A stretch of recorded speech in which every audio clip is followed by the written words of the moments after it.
pray for me because my daughter Megan moved back in with me this weekend. And now I have Megan and Allison at home. That's going to be a challenge in itself. They're really good friends when they're not around each other all the time, you know. And it is kind of ironic that Emily, my mentally handicapped daughter, is the only one that's living outside of the home. The other two have moved back in with us. So there's a sense of irony in there. Now, Megan's not going to be staying for long. They just her roommate, who they shared an apartment, is doing something else, and so she's got to kind of figure out what she's going to do. But it'll be interesting. Megan definitely ratchets up the energy in the room whenever she comes in. I mean, it gets a lot louder and noisier. But we're looking forward to having her. I'm sure we look forward to her more than she looks forward to moving in. I'm sure she'd rather be out on her own, but we're looking forward to having her back. I was reading a while back about a very well-known Christian minister. It may have been Billy Graham. I kind of forgot who it was, but it was a very nationally prominent minister.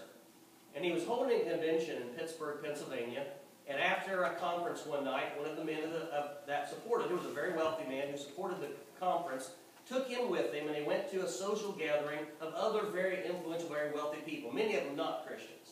And it was just some kind of other gathering he invited him to. So the minister was wandering around, and he was visiting with people, and he got to talking to a middle-aged man, probably in his 50s or something like late 50s.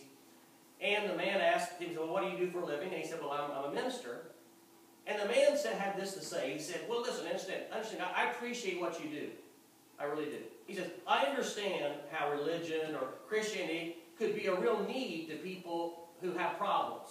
You know, I understand that there are people out there that have great needs in their life and people who have, you know, desire for help and they need hope for the future. So I can see how religion would be good for them. He says, but I don't need God.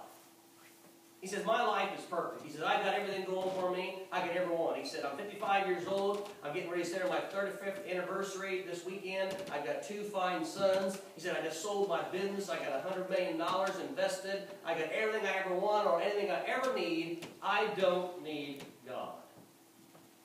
How would you respond to a person like that? I mean, again, it is one thing to offer Jesus and offer the gospel to people whose lives are wrecks. You know, they're alcoholics, they're drug addicts, their marriage is falling apart, they've lost their jobs, they're critically ill, they have no hope for the future. And it's one thing to say, well, you need Jesus, your life's messed up, sin has destroyed you, and you can see how maybe they might be responsive to that because there's just a tremendous need in their life. But how do you respond to somebody who says, I don't need God? Let me ask you a broader question. If we had it all, if you had it all, would you still need God? Now, we're going to have to be honest today in this service to get anything out of this. So let me ask you a question. How many of you have ever imagined perhaps winning the Publisher Clearinghouse and watching you do it for money? I mean, now, be honest. Let me see your hand. I didn't say the lottery. No, I said the Publisher Clearinghouse. I'm pretty sure all of us have at one time or the other. Well, let me ask you the question. What would it be like if you had no worries? No worry about money. No worry about the future. You could go anywhere, be anything, do anything, buy anything. If you had that kind of wealth and power and status, what if you had it all? Would you need God? You know, history has shown us that Christianity has always appealed to those who are in distress, those who are oppressed, those who have desperate needs. It always has down through church history. In fact, sometimes Christianity has been called a slave religion. It's appealing to people who have no hope in this life, so they have to worry about life to come.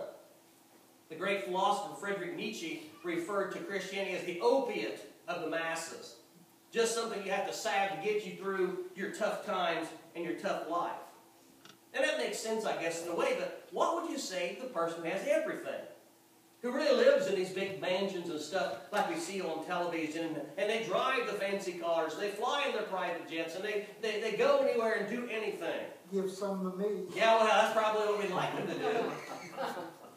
Now, some of you might say, Dr. Weeder, come on. I mean, that lifestyle is so far beyond us. If any of you are rich, you've kept it hidden from me. Okay? I maybe the rest of the people in the church, maybe you've got a nest egg somewhere. And some of you might say, well, that is so far beyond me, I can't even imagine it. Oh, yes, you can, and you do. I mean, let's be honest. I mean, some of us are a little older, remember watching on television lifestyles of the rich and famous. Remember that used to be on television? And for the young people, they had cribs. You know, when you go and visit, you know, the rock star or the musician. And then you had these television shows, you know, based around like Dallas or Dynasty or, you know, used to be when they had all of these rich people and all of their problems. And now we've got that kind of stuff called like Revenge or whatever's on television, all these reality shows. And people watch those things. And I think even though in their heart of hearts they don't really believe they're ever going to live like that, but still somewhere in them there's this feeling like, if I just had more, if I just had more than I have, if I just had a little bit of that, if I just had some of that, then my life would be so much better. I would be so much happier. I would find the peace that I don't have now. I'm able to find those things if I had a little bit more like those people do. But my question goes beyond that. Now listen to my question once again. If you had it all, if you had everything you could ever want, your heart's desire, would it be enough?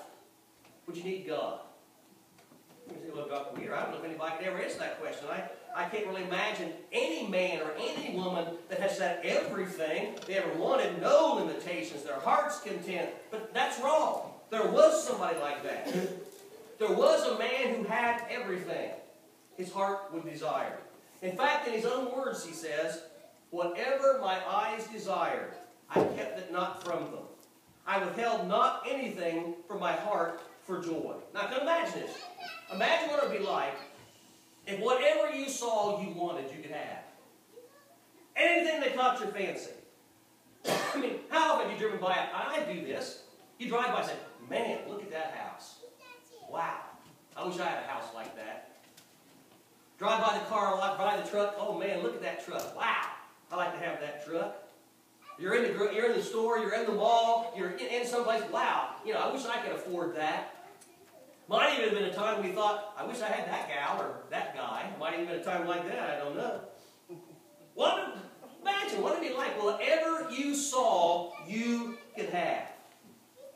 Now, to live a life like that would require tremendous wealth and tremendous power, and that phrase sums up the life of King Solomon, the king of Israel. The Bible said he was the master of all he surveyed. His kingdom stretched from Egypt all the way to the Tigris and Euphrates River. He was the greatest king in the world. In fact, 1 Kings 3:13 says, there shall not be among the kings like any other all the days of his life. Yeah, remember this. Even more than wealth and power, what's he remembered for? His wisdom, right? The Bible said he was the wisest man in the world. In 1 Kings 4:29 it says, God gave Solomon wisdom, understanding, exceeding much. He was wiser than all men.